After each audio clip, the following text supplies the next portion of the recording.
阿張生，其實媽媽我諗頭先都望到佢都係即係個身都係好安詳。其實醫生同護士啦，我諗頭先再幫媽媽整理，其實我覺得你都照顧得佢好好。多謝。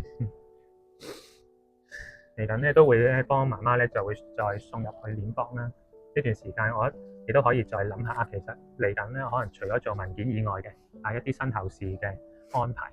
媽媽之前都有冇講低話想做一啲咩宗教儀式啊咁樣嘅？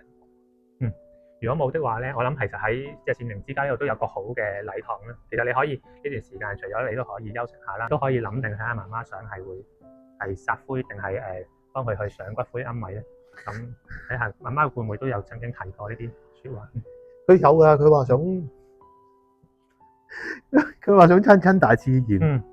佢話唔想喺個缸度。係。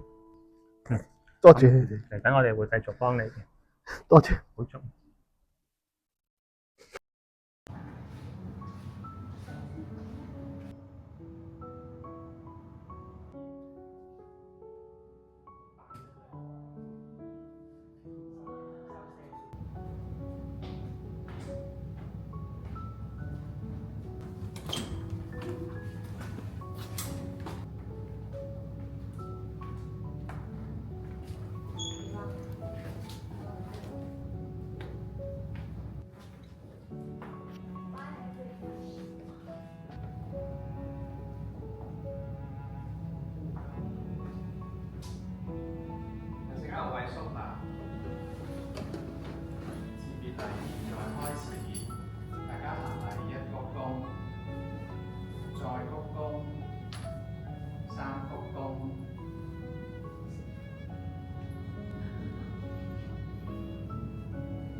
預設照顧計劃就係俾我哋預先計劃以後嘅照顧，就算以後因為意外或者疾病令到自己唔可以表達意願，身邊嘅人都會知道點樣去照顧我哋。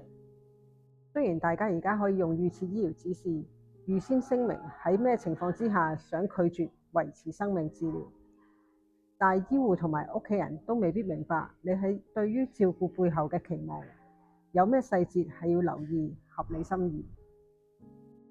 而且 ACP 覆蓋嘅範圍非常之廣闊，包括財務規劃、照顧嘅地點或者一啲心願。如果你對以後接受照顧嘅地點有自己嘅偏好，甚至乎係想居處離世，包括屋企或者院舍，就更加要早啲做好溝通，等身邊嘅人知道點樣做好準備。